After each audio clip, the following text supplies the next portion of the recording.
Agarwal jewellers में आपको सारे बाजार से सस्ते और हॉलमार्क गहने ही मिलते हैं।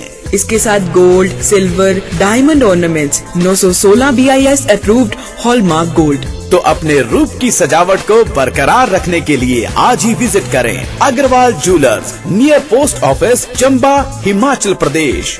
Mid day meal worker union Tisa के बुधवार को नकरोड़ में सीटू के जिलाध्यक्ष नरेंद्र की अगुवाई में बैठक आयोजित हुई। बैठक में इस वर्ग की मांगों को लेकर चर्चा की गई और ये निर्णय लिया गया कि प्रदेश के सरकारी स्कूलों में 28 व 29 फरवरी को मिड डे मील वर्कर अपने काम को अंजाम नहीं देंगे, क्योंकि अपनी मांगों को पूरा करवाने के लिए ये वर्ग देशव्यापी हड़ताल में शामिल रहेगा।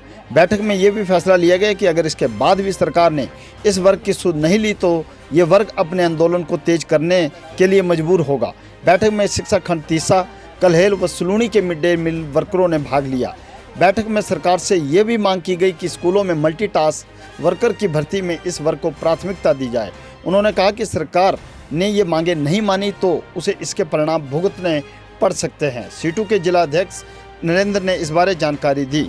आज mid day meal worker union की बैठक नकरोड़ के अंदर हुई है, जिसके अंदर जो है एजुकेशन ब्लॉक तीसा, कल्हेल व सलूनी के जो मिड डे मील वर्कर्स हैं वो शामिल हुए हैं। असल में जो मिड डे मील वर्कर है आज के समय में कर्मचारियों में सबसे शोषित तबका आज के समय के अंदर जो है बना हुआ। उसका कारण ये है कि इनको मात्र 2600 रुपये जो है महीना मिलता है, जिसमें अगर हम दिहाड़ी देखें तो 86 रुपये दिहाड़ी बैठती है। लेकिन इसके कंपैरिजन अगर हम मनरेगा की बात करें तो उनको 203 रुपये जो है दिहाड़ी बैठती है, या अदर हेड के अंदर जो है 300 रुपये जो है दिहाड़ी दी जाती है। मिड डे मील जो कर्मचारी है इतने सालों से 18-20 सालों से जो है अपने अपने स्कूलों के अंदर काम कर रहे हैं। कई लोग ऐसे हैं जो आज के समय में जो रिटायर हो चुके हैं, तो इन लोगों की सैलरी जो है नहीं बढ़ाई जा रही है। इस मिड डे मील वर्कर मांग करता है कि मात्र जो है 10 महीने की सैलरी ही जो मिड डे मील वर्कर है उनको दी जाती है। और जो सरकार इतना अनदेखा कर रही है कि जब यूनियन ने लड़ाई लड़के जो है कोर्ट से ये फैसला करवाया था कि हमें भी 12 महीने की सैलरी जो है मिलनी चाहिए, हम लोग भी जो है इसी जो है इंस्टीट्यूशन के जो है कर्मचारी हैं,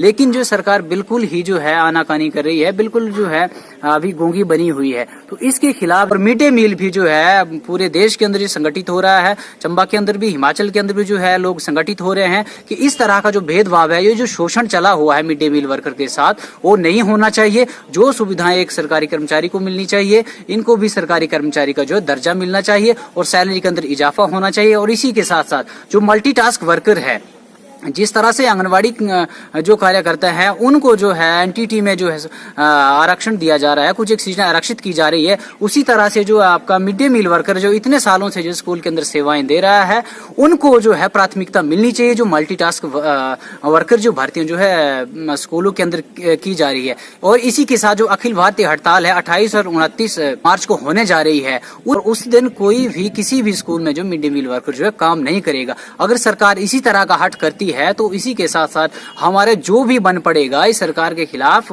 हमें चाहे चक्का जाम करना पड़े, किसी भी ऑफिस के अंदर जो है धरना प्रदर्शन करना पड़े, वो हम लोग जो है करने के लिए तैयार। आए दिन कोई ना कोई कर्मचारी वर्ग सरकार से मांग कर रहा है। ऐसे में अब ये वर्ग भी अपनी मांग को पूरा करवाने के लिए सरकार पर दबाव बनाए हुए है। देखना होगा कि सरकार पर इसका कितना असर होता है। चंबा की आवाज़ टीवी के लिए विनोद कुमार की रिपोर्ट।